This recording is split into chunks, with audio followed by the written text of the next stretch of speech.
New York की अदालत में पेश हुए निकोलस मादुरो ने खुद को बेगुनाह बताया। सोमवार को उन्होंने जज के सामने दावा भी किया कि वे अब भी वेनेजुएला के राष्ट्रपति हैं। मादुरो के वकील ने साफ किया कि वे फिलहाल जमानत की कोई मांग नहीं कर रहे। मादुरो और उनकी पत्नी सिलिया फ्लोरेस जेल की वर्दी और बेड़ियों में नजर आए। दोनों नार्को टेररिज्म और ड्रग्स तस्करी के सभी 4 आरोपों से सिरे से खारिज करते दिखाई दिए हैं। कोर्ट रूम में मादुरो काफी आक्रामक दिखे। कहा कि मुझे काराकस में मेरे घर से अगवा किया गया। जज ने कहा कि मामले की अगली सुनवाई 7 मार्च को होगी। सुनवाई के बाद दोनों को दोबारा कड़ी सुरक्षा में जेल भेज दिया गया। अमेरिकी सेना ने 3 जनवरी को ऑपरेशन एब्सोल्यूट रिजॉल्व के तहत उन्हें काराकस से पकड़ा था।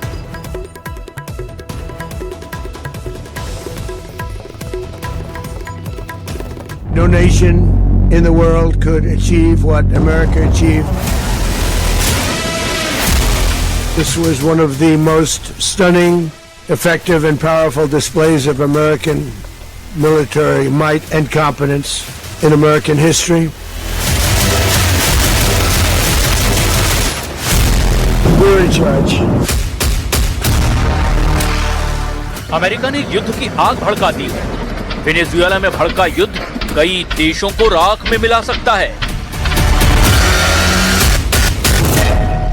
क्योंकि अमेरिका ने वेनेजुएला पर जितना बारूद बरसाया है वो सिर्फ ट्रेलर है। ट्रंप कह रहे हैं कि ये शुरुआत है। अमेरिका एक एक दुश्मन का घमंड तोड़ेगा।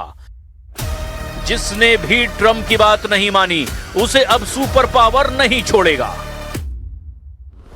ट्रंप की हिट लिस्ट में फिलहाल टॉप 4 देश हैं।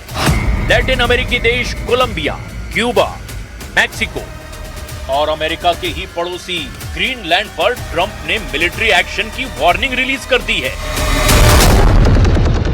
Colombia is very sick too, run by a sick man who likes making cocaine and selling it to the United States, and he's not going to be doing it very long, let me tell you. Mexico has to get their act together because they're pouring through Mexico, and we're going to have to do something. It looks like it's ready to go. Trump ने सजा तय कर रखी है। जिन्हें सजा दी जानी है उन पर आरोप भी तय हैं। लेकिन जिन देशों में ट्रंप धमाका कर रहे हैं उनका सबसे बड़ा कसूर यही है कि जो वेनेजुएला के राष्ट्रपति निकोलस मादुरो का है, और वो है अमेरिका की नाफरमानी, ट्रंप से गुस्ताखी। ट्रंप सबसे ज्यादा जिस पर कुपित हैं वो है कोलंबिया। कोलंबिया को ट्रंप वेनेजुएला का मददगार मानते हैं। कोलंबिया में अगस्त 2022 से गुस्तावो पेट्रो राष्ट्रपति हैं। गुस्तावो कोलंबिया के पहले वामपंथी राष्ट्रपति कहे जाते हैं। गुस्तावो पेट्रो कोलंबिया में M19 गुरिल्ला आंदोलन से जुड़े रहे हैं। गुस्तावो पेट्रो को अमेरिका का कट्टर विरोधी नेता कहा जाता है। गुस्तावो की निकोलस मादुरो से अच्छी बनती है।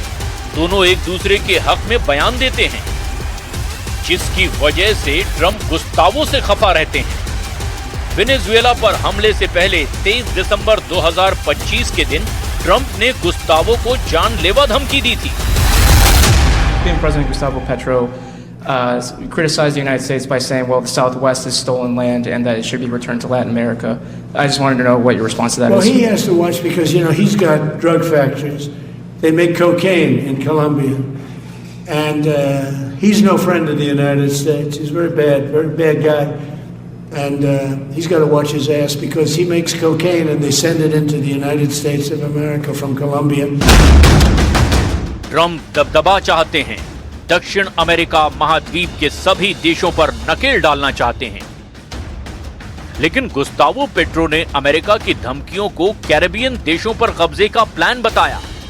पेट्रो बार बार ये आरोप लगा रहे हैं कि ड्रग तस्करी का बहाना बनाकर ट्रंप कई देशों में कठपुतली हुकूमत बनाना चाहते हैं।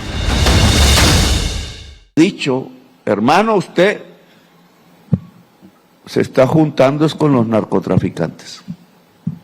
Hasta los indulta. Y en cambio está atacando a quien pudiera ayudarlo si es que de verdad su objetivo fuera vencer el narcotráfico.